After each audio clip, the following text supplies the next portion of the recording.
अक्टूबर के मंथ में गुड़हल के पौधे पर बहुत सारी चेंजेस देखने को मिलती हैं। कई लोगों के गुड़हल के पत्ते बिल्कुल पीले होकर के गिर रहे हैं। कई लोगों के देसी गुड़हल में बिल्कुल भी फ्लावरिंग नहीं हो रही है। आज के वीडियो में सबसे ज़्यादा फोकस मैं इस बात पर करने वाली हूँ कि फूल ज़्यादा से ज़्यादा कैसे लिए जाएं। ज़्यादा फ्लावर्स लेने के लिए हम क्या कर सकते हैं।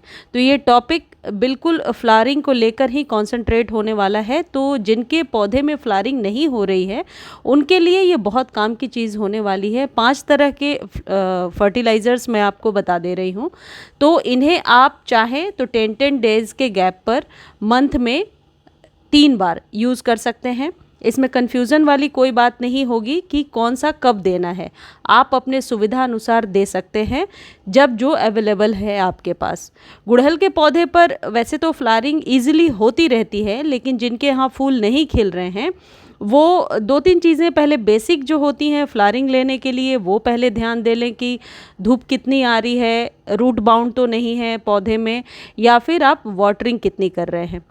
जिनके यहाँ पत्ते पीले पड़ रहे हैं 3 बातों का ध्यान रखिए। आपके पौधे को धूप प्रॉपर मिलनी चाहिए और पौधे में पानी रोज़ देना है, लेकिन कीचड़ से मिट्टी नहीं करनी है, जैसा कि हमेशा बताया है मैंने। और तीसरी चीज़ है किस चीज़ की डिफिशियंसी है जिस वजह से कि पत्ते पीले पड़ रहे हैं। तो ज़रूर आपके पौधे में नाइट्रोजन या कैल्शियम मैग्नीशियम की कमी है। तो इस जो खाद बता रही हूँ वो वाली आपकी जो समस्या है वो भी सॉल्व हो जाएगी पत्ते पीले होने की। सेकंड थिंग है जो सबसे ज़्यादा क्वेरी आई है कि फ्लावरिंग नहीं हो रही है हमारे गुड़हल में। तो ये जो 5 खाद बता रही हूँ ये फ्लावरिंग लेने में हेल्प करेंगे बहुत ज़्यादा।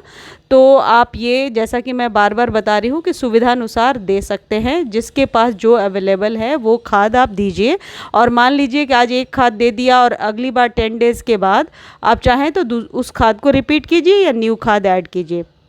देखिए, गुड़हल एक ऐसा पौधा होता है जो हेवी और रिच फर्टिलाइज़र मांगता है। गुड़हल को आप सोचते हो यदि ऐसा लगता है और सारे पौधों की तरह अपने आप फ्लावरिंग करे तो हाँ 1-2 फ्लावरिंग तो करेगा, लेकिन सालों भर फूल चाहिए और ज़्यादा फ्लावरिंग चाहिए तो खाद तो आपको प्रॉपर फीड करना ही पड़ेगा। गुड़हल के पौधे पर वैसे तो अभी हमारे यहाँ एक डाली पर 5-5 7-7 कलियां बन रही हैं। तो इस खाद को यदि आप देंगे तो जब तक कि बहुत डीप फ्रॉस्ट नहीं आएगा, यानी कि दिसंबर तक, यदि आप इस साइड रहते हैं उत्तर भारत में, तो दिसंबर तक इसमें कलियां बनती रहेंगी।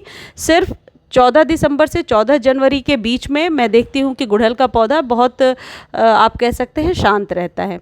जिनके यहाँ सर्दियाँ कम पड़ती हैं महाराष्ट्र वगैरह में वो लोग तो इस खाद का इस्तेमाल करते रहिए और आपके यहाँ फ्लावरिंग होती रहेगी। लेकिन हमारे यहाँ जो लोग रह रहे हैं इधर उत्तर भारत में, ये सर्दियों में इस खाद का इस्तेमाल कम करना होगा क्योंकि उस समय फ्लावरिंग नहीं होगी। लेकिन सेम खाद को आप हाइब्रिड पर यूज़ कर सकते हैं क्योंकि हाइब्रिड का ये टाइम चलेगा। जो पहली चीज़ है वो है मस्टर्ड केक फर्टिलाइज़र। इस पर डिटेल वीडियो चैनल पर है, आप देख सकते हैं किस तरीके से फ़ायदा करता है। सभी फूलों वाले पौधों के लिए ये एक बहुत ही अच्छा खाद है, सस्ता एंड बेस्ट, और एनपीके का एक ऐसा घरेलू स्रोत है जो आसानी से आपके पौधे को स्वस्थ बनाता है और गमले की जो मिट्टी होती है उसे बहुत ही रिच बना कर रखता है। पोटेशियम और फास्फोरस की इतनी मात्रा है जितने में कि आप ज़्यादा से ज़्यादा फ्लावरिंग ले सकते हैं। नाइट्रोजन की मात्रा थोड़ी कम है इसलिए पत्तियां इससे ज़्यादा नहीं निकलती, इसलिए फूलों के लिए इसे प्रेफरेंस दी जाती है ताकि ज़्यादा से ज़्यादा हम फ्लावरिंग ले पाएँ। 2 तरीके से यूज़ कर सकते हैं, या तो इसे कूट लीजिए या मिक्सर में चला लीजिए। 1 चम्मच एक 10 इंच के कंटेनर के लिए बहुत है, बड़ा चम्मच। और यदि पाउडर फॉर्म में देना चाहते हैं तो 1 चम्मच लीजिए और ऊपर से डाल दीजिए गमले की मिट्टी पर। यदि आपको लिक्विड फॉर्म में देना है तो रात भर पानी में भिगोइए, पानी अपने अकॉर्डिंग यूज़ कर सकते हैं, अगले दिन यूज़ कर लीजिए।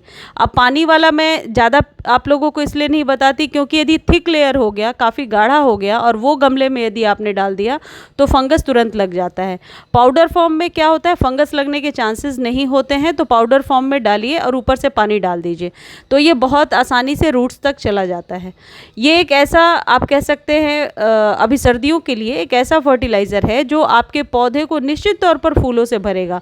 अभी जब सर्दी वाले पौधे आप लेकर के आएंगे तब भी आप इसका इस्तेमाल कर सकते हैं। इसमें वो सारे चीज़ें हैं जैसे कैल्शियम है, मैग्नीज है, जो आपके पौधे को चाहिए। अगली जो खाद है ये ऑलमोस्ट समझ लीजिए इसेंशियल खाद है और आपके पास होना ही चाहिए, ये है कंपोस्ट। किसी भी तरीके का कंपोस्ट बहुत ज़रूरी है, चाहे वह काऊ डंग मैन्योर हो या फिर वर्मी कंपोस्ट हो, ये वर्मी कंपोस्ट है मेरे हाथ में। ये आप बहुत आसानी से नर्सरी पर 50 रुपीज़ केजी मिल जाता है, इसको आप ले सकते हैं। 1 चम्मच काफ़ी होता है हर एक, यदि 10 दिन पे यूज़ कर रहे हैं, महीने में एक बार यूज़ कर रहे हैं तो फिर आपको कम से कम 2 चम्मच यूज़ करना चाहिए। इसको लिक्विड फॉर्म में भी दे सकते हैं, ड्राई फॉर्म में दे सकते हैं। जब पौधे को आप न्यू रिपॉट कर रहे हैं तब 1 चम्मच ज़रूर डालिए। ये है डीएपी। डीएपी बहुत आसानी से नर्सरी पर मिल जाएगा, सस्ता है, काफ़ी महंगा खाद नहीं है।